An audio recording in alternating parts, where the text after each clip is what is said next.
You're about to hear a story that few dare to tell, a war that did not take place on earth, but in heaven, before Adam, before Eden, before the creation of man.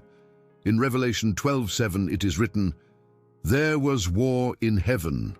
Michael and his angels fought against the dragon, and the dragon and his angels fought back." What sparked this conflict? Why did one of the principal celestial beings turn against the Creator himself? You are about to hear a story that has been silenced for millennia. A war that did not happen on earth, but in heaven. Long before human beings existed, long before Adam breathed for the first time, there was already an ongoing spiritual conflict, an unprecedented rebellion, a fall that broke God's heart and split the heavens. Before we continue, subscribe to the channel, enable notifications, and leave your like. And comment below, "I choose the eternal kingdom." This helps this content reach more spiritually awakened people. Have you ever reflected on what existed before Genesis 1:2, when the earth was formless and void? The verse does not say that God created the earth to be empty, but that it was that way. Isaiah 45:18 reinforces this. For God did not create the world in emptiness. This opens the door for biblical scholars and texts like the Book of Enoch to suggest that something occurred before the creation of man. A judgment, a rebellion, a divided heaven.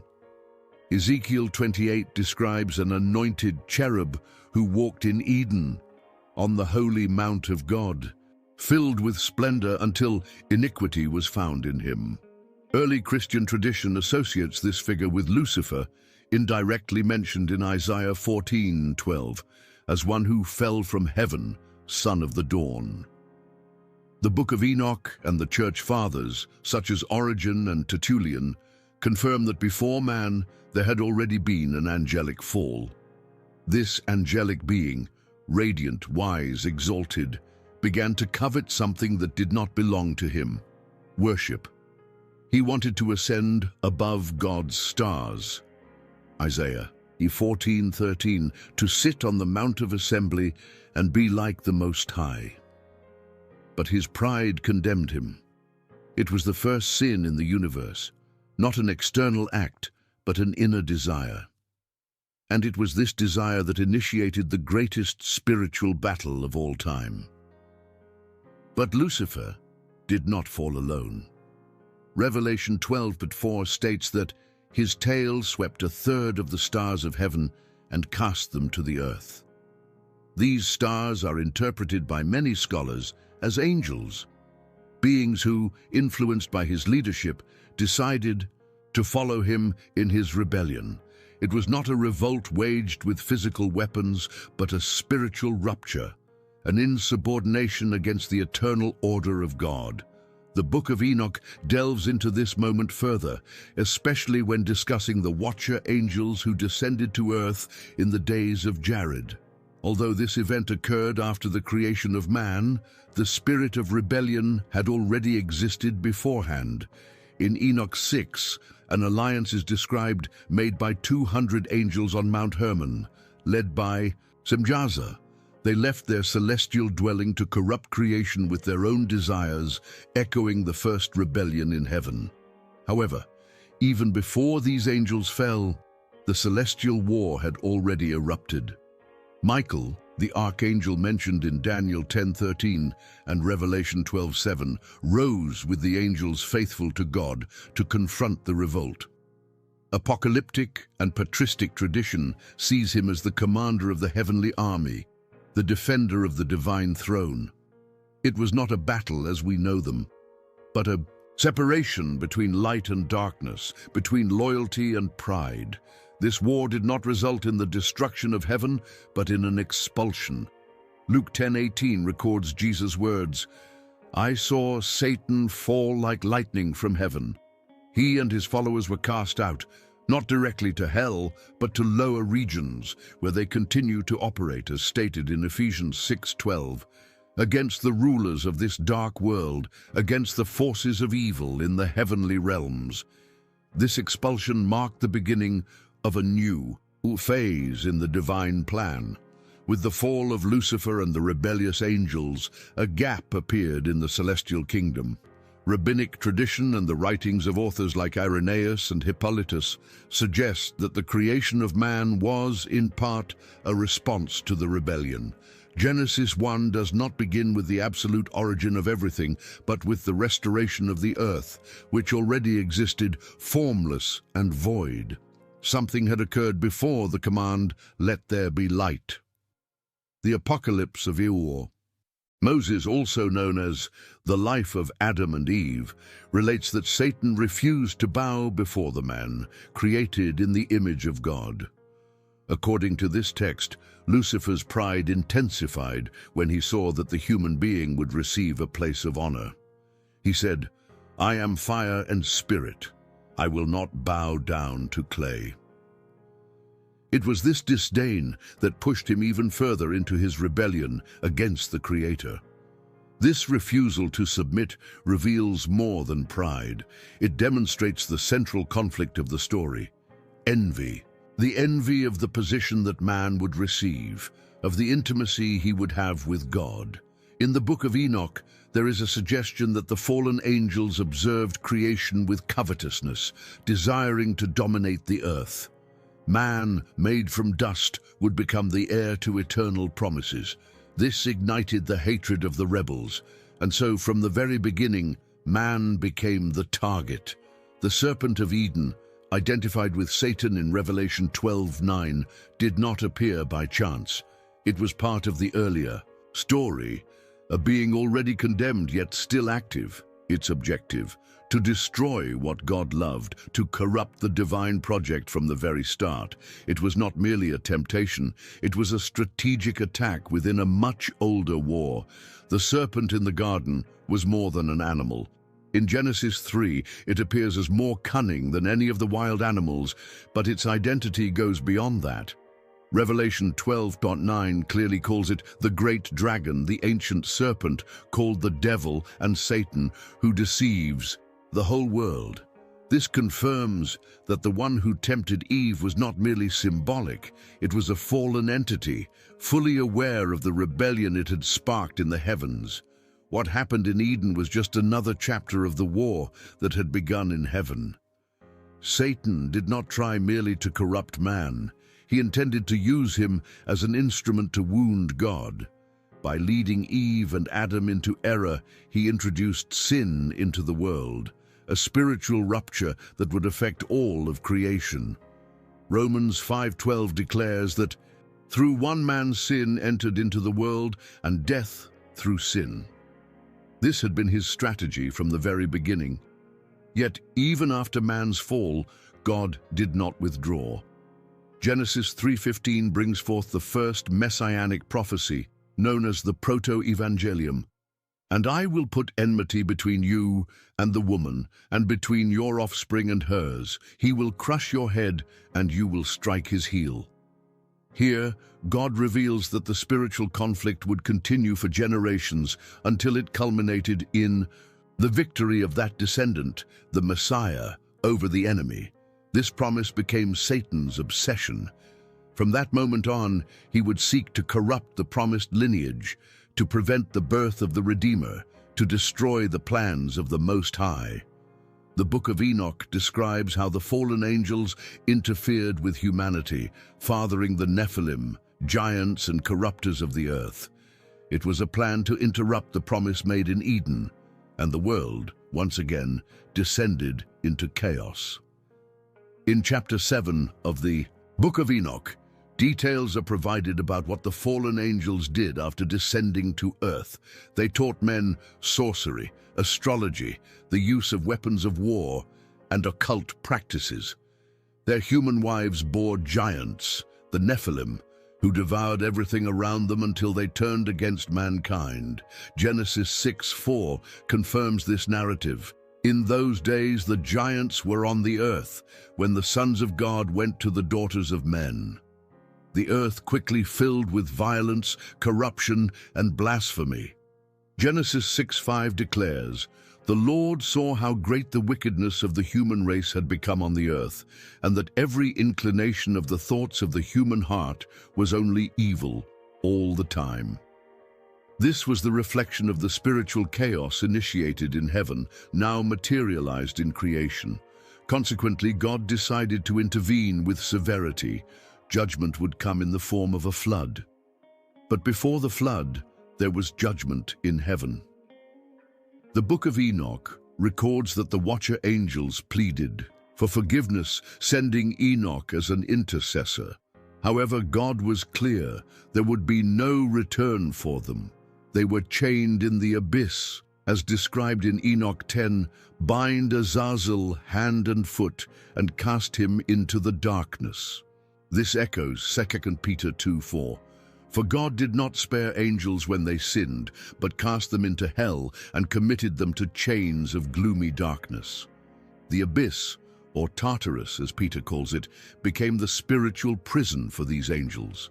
Judas 1:6 reinforces, and the angels who did not keep their positions of authority, but abandoned their proper dwelling, these he has kept in darkness, bound with everlasting chains for judgment on the great day.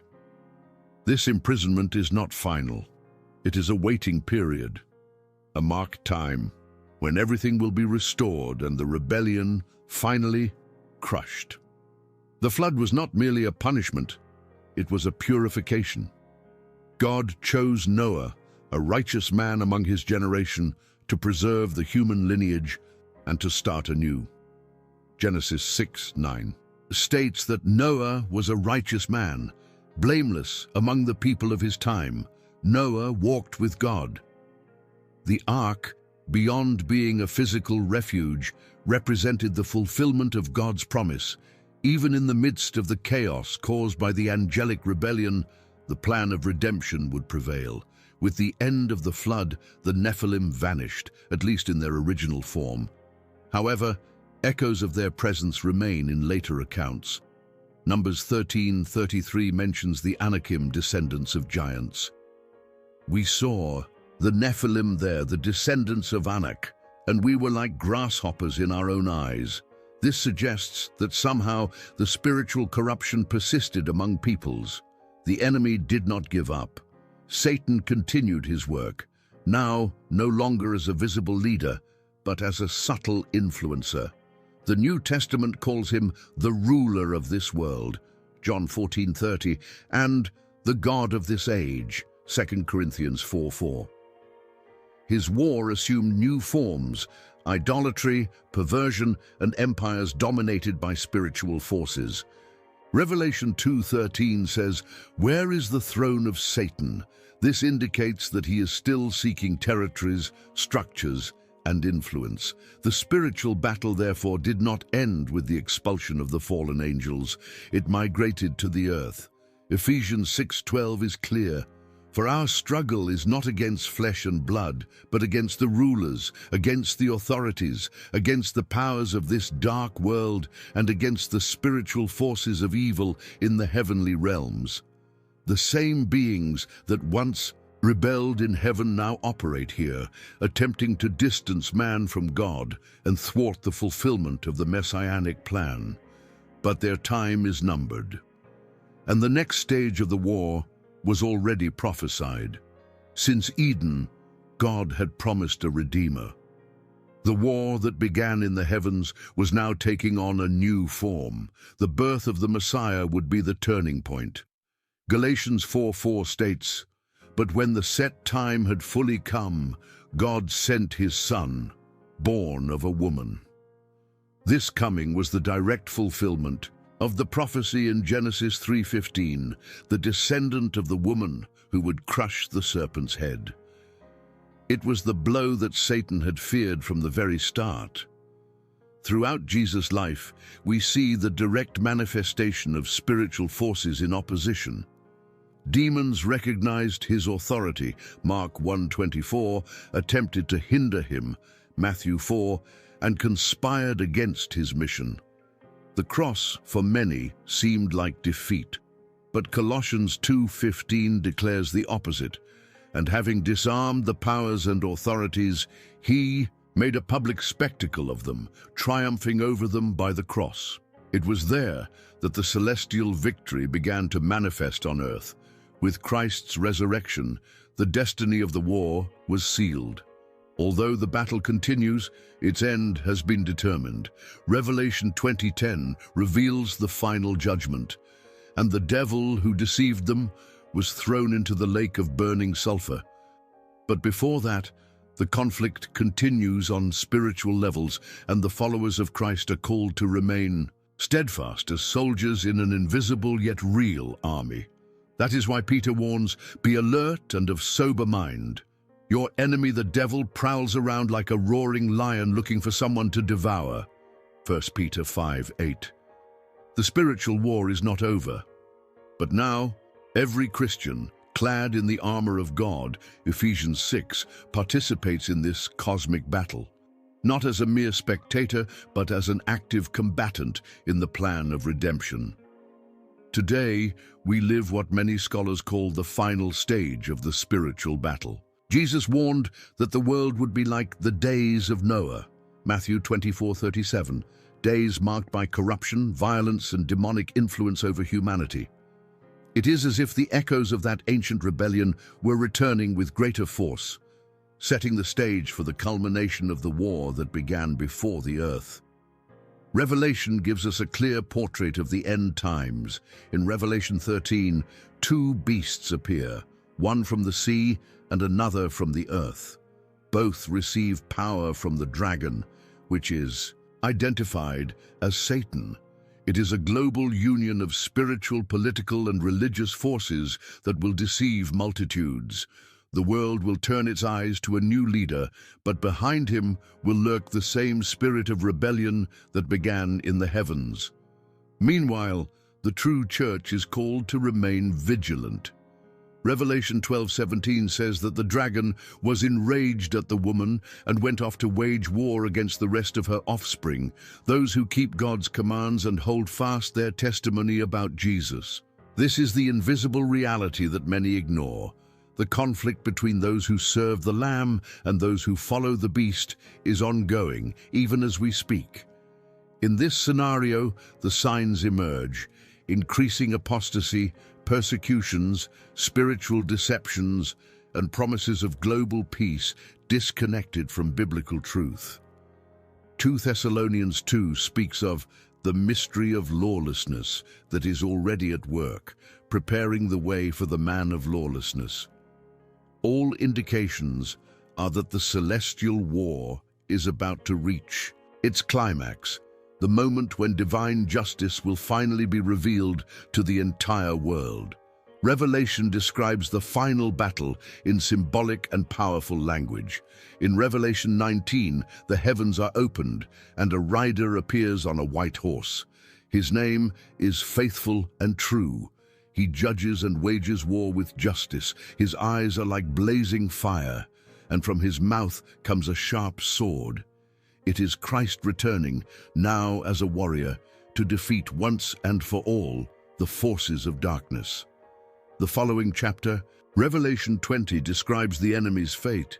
The devil who deceived them was thrown into the lake of fire and sulfur, where the beast and the false prophet are, and will be tormented day and night forever and ever. There, his rebellion meets its end. There will be no second chance, nor any possibility of return. The very being who initiated the war in heaven will be publicly defeated before all of creation. Evil at last will be vanquished in a definitive manner. Then comes the final judgment. All will stand before the great white throne. Revelation 20:11. The books will be opened, and each person will be judged according to their deeds. But those who believed in the Lamb, those whose names are written in the book of life, will enter into the new creation. Then I saw a new heaven and a new earth, and God dwells with men. Revelation 21:1-3. The war ends with complete reconciliation between Creator and creature, and there, at the end of it all, we return to the beginning.